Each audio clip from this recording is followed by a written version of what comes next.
Sir, आज कश्मीर का कोई नहीं है इस सदन में। वो अपने बारे में कह सकते हैं, हमारे बारे में क्यों कह रहे? हम तो सदैव कश्मीर के हैं, हमेशा के।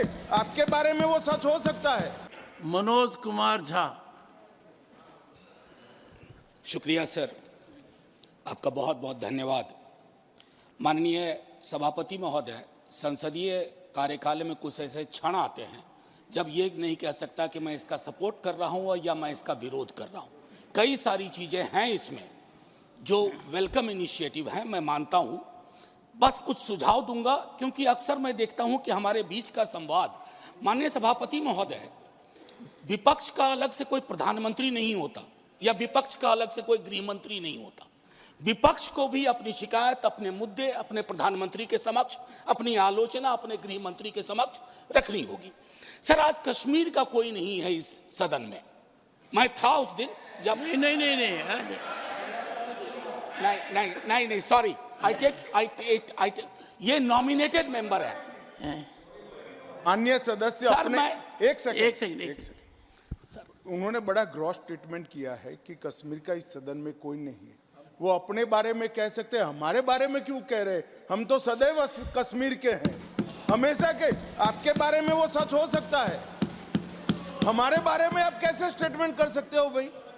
आप कह दो मैं कश्मीर का नहीं हूं, कश्मीर के लिए नहीं हूं, मगर मैं इस देश का कश्मीर से लेकर कन्याकुमारी और द्वारका से लेकर नॉर्थ ईस्ट तक हर व्यक्ति का कश्मीर है और हर कश्मीरी का देश है। क्या बात कर रहे हैं आप? माननीय सभापति महोदय, सदन की एक व्यवस्था के तहत मैंने ये बात कही थी। वो नॉमिनेटेड मेंबर है, मैं जानता हूँ। माननीय गृह मंत्री जी ने दूसरी बात कही है। सर, मैं समझ गया। सर, या तो मुझे बात कहने दी जाए।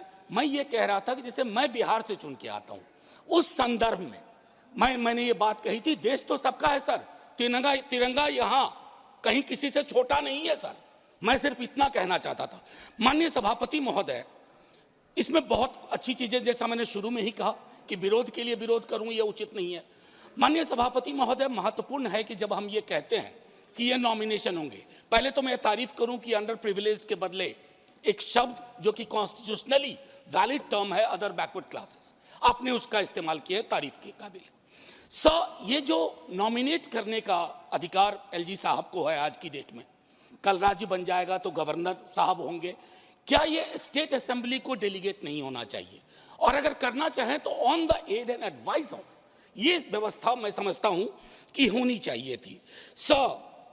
तारतम्य थोड़ा टूटा है, लेकिन फिर भी मैं अपनी बात कहूं। आरक्षण को लेकर के भी हम पीस मील में करते हैं। हर सत्र में मैं देखता हूं कुछ बिल आते हैं। एक समेकित योजना पूरे देश के संदर्भ में हमें इसके लिए बनाने की आवश्यकता है, वो बहुत बेहतर होगा। आज 370 पे फैसला आया और सदन की जिम्मेदारी आज बढ़ गई है। उस फैसले के बाद सरकार की जिम्मेदारी बढ़ गई है। मैं मानता हूं इतिहास, आपने यहां एक फैसला लिया था, तब संसद वहां थी सर, ये लगभग घिस चुका था, हम भी जानते हैं, लेकिन एक मनोवैज्ञानिक पहलू था। मैं आग्रह करूंगा सरकार से कि उस साइकोलॉजिकल हीलिंग की भी कोशिश होनी चाहिए, और ये हीलिंग हो सकती है सर। मैंने कहा ना कि हिंदुस्तान का मिजाज महासागर वाला है, इसको बस तालाब ना बनाया जाए, महासागर अपने अंदर सब समाहित कर लेगा। माननीय सभापति महोदय, जो कश्मीरी घाटी में रह रहे हैं, गांव में रह रहे हैं, उनको लेकर के भी एक चिंता होनी चाहिए। बाहर हैं, उनकी चिंताएं वाकिफ है, बल्कि विवेक जी ने यह बात कहा कि बुरे से बुरे वक्त में एक बहुत बड़ी आबादी उन्हीं घरों में, गांव में, गलियों में रही, उनका एक्नॉलेजमेंट मैं समझता हूं बहुत आवश्यक है। माननीय सभापति महोदय, अंबेडकर साहब कहते थे कोऑपरेटिव फेडरलिज्म, माननीय प्रधानमंत्री जी भी कई बार उसको दोहराते हैं। सर, कोऑपरेटिव फेडरलिज्म के नजरिए से देखेंगे ना तो हैंड होल्डिंग की जरूरत होती है। मैं जानता हूं कि दिल्ली की आइडिया ऑफ नॉर्मैलिटी और घाटी या जम्मू या लद्दाख की आइडिया ऑफ नॉर्मैलिटी में फर्क है सर। अभी पिछले दिनों हमारे कई बीजेपी के साथी कह रहे थे कि चुनाव परिणाम संतुष्टि का परिचायक है। फिर तो लद्दाख में भी एक चुनाव हुआ था सर। बस 1 मिनट लूंगा, चूंकि आपने पहले कहा था सर। एक आखिरी चीज कहूंगा कि पत्रकार, विद्यार्थी, शिक्षक सरकार की आलोचना करें, उसको देश की आलोचना ना माना जाए। ये फर्क मिटता सा जा रहा है, ये कश्मीर के संदर्भ में नहीं, बाहर भी। दूसरी चीज सर, दूसरे राज्यों में जो कश्मीर के छात्र रहते हैं उनको एक प्रोटेक्शन दीजिए। और आखिरी चीज कहूंगा सर, बड़ी पीड़ा के साथ, कि खामोशी शांति का पर्याय नहीं होती है। शांति के लिए न्याय चाहिए, वो उतना ही कश्मीर के लिए दुरुस्त है जितना मणिपुर के लिए। जय हिंद सर।